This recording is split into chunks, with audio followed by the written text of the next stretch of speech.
Hi hello నమస్తే అందరికీ నమస్కారం. అందరూ ఎలా ఉన్నారండి? నేనైతే చాలా బాగున్నాను. మీరందరూ కూడా బాగుండాలని మనస్ఫూర్తిగా కోరుకుంటున్నాను. Welcome back to our channel laddu vlogs 369. So ఇవాల్టి మన వ్లాగ్ ఏంటో మీకు అర్థమైపోయింది కదా. సో మా చందమామకి డెలివరీ అయితే అయ్యిందండి. సో మేమైతే డెలివరీ వ్లాగ్ అయితే నేను షేర్ చేయలేకపోయాను. నేను డెలివరీ టైంలో మా పప్పీకి ఏం ఫుడ్ ఇచ్చాను, ఎలాంటి కేర్ తీసుకున్నాను, డెలివరీ అయిన తర్వాత ఎన్ని రోజులకి స్నానం చేయించాలి, పూర్తి ఇన్ఫర్మేషన్ ఈ వీడియోలో నేను మీకు ఇస్తాను. సో మన ఛానల్ ఎవరైనా మొదటిసారి చూస్తున్నట్లయితే ప్లీజ్ సబ్స్క్రైబ్ అవర్ ఛానల్. పక్కనే ఉన్న బెల్ ఐకాన్ని ట్యాప్ చేయండి. ఆల్ అనే ఆప్షన్ని యాక్టివేట్ చేసుకోండి. మీ ఫ్రెండ్స్ అండ్ ఫ్యామిలీకి కూడా షేర్ చేయండి. ప్లీజ్ లైక్ చేయడం మర్చిపోకండి. మీరు ఇచ్చే లైక్ వల్ల మరికొంతమందికి మన వీడియో అనేది రీచ్ అవుతుంది. సో ఇక ఆలస్యం చేయకుండా వీడియోలోకి అయితే వెళ్ళిపోదాం.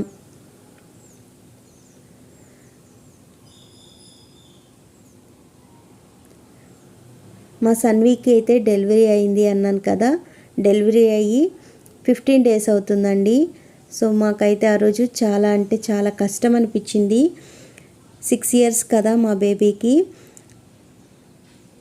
డెలివరీ చాలా కష్టం అనిపించింది. 12 hours కష్టపడింది. చాలా అయితే చాలా పెయిన్ వచ్చినట్టుంది, బాగా ఏడ్చింది.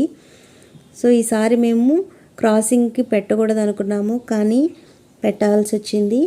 సో ఇదే లాస్ట్ క్రాసింగ్, ఇంకా దీనికి క్రాసింగ్ పెట్టకూడదు అని మేమైతే డిసైడ్ అయిపోయాము.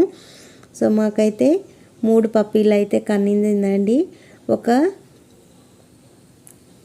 Puppy girl, 2 puppy boys. చాలా హెల్తీగా ఉన్నాయి. మేము డెలివరీ టైంలో పాలు, బ్రెడ్, పెడిగ్రీ మాత్రమే పెట్టాము.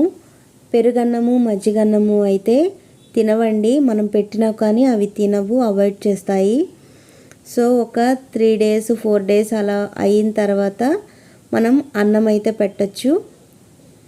సో స్నానం ఎన్ని రోజుల తర్వాత చేయించాలి అని చాలామందికి డౌట్ ఉంటుంది.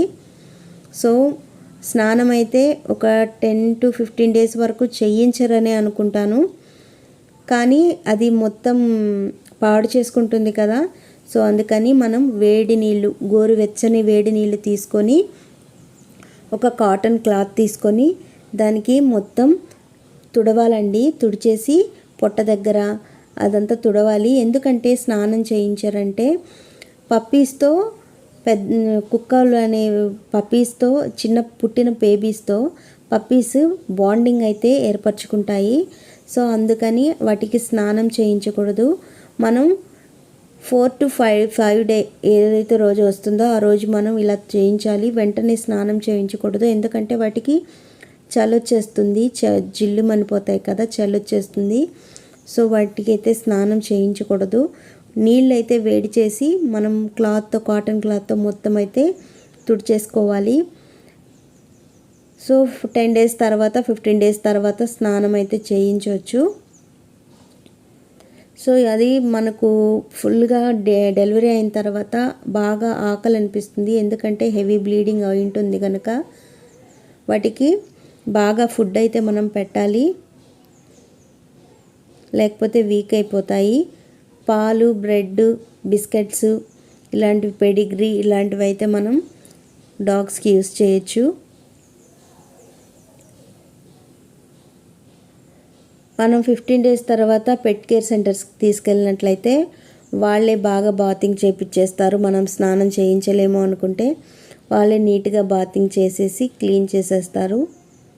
సో చూసారా మా బేబీ పప్పీ, ఇది గర్ల్ పప్పీ, ఎంత అందంగా ఉందో కదా. బాగా రచ్చ చేస్తుంది. అన్నిటికంటే లాస్ట్ పుట్టిన బేబీ ఇది. అన్నీ హెల్తీగా ఉన్నాయండి, చాలా హెల్తీగా ఉన్నాయి. ఇప్పుడు 15 days తర్వాత కళ్ళు ఓపెన్ చేశాయి, కళ్ళు తెరిచేశాయి. సో ఇంకా నడవడానికి రావట్లేదు. కొంచెం బ్యాక్ సైడ్ వెనక కాళ్ళు రావడానికి కొంచెం టైం పడుతుంది. సో పాకుతూ నడుస్తున్నాయి, బాగా హెల్తీగా కూడా ఉన్నాయి. సో చూసారు కదా ఫ్రెండ్స్, ఈరోజు బ్లాగ్ ఇది. మీకు నచ్చిందా? మీకు నచ్చిన ఇన్ఫర్మేషనే ఉంది అనుకుంటాను. మరొక మంచి వీడియోతో మీ ముందుకు రావాలనుకుంటున్నాను. సో మన ఛానల్ని సపోర్ట్ చేస్తారని ఆశిస్తున్నాను. లైక్ చేయడం, షేర్ చేయడం, సబ్స్క్రైబ్ చేసుకోవడం మర్చిపోకండి. Thank you for watching friends.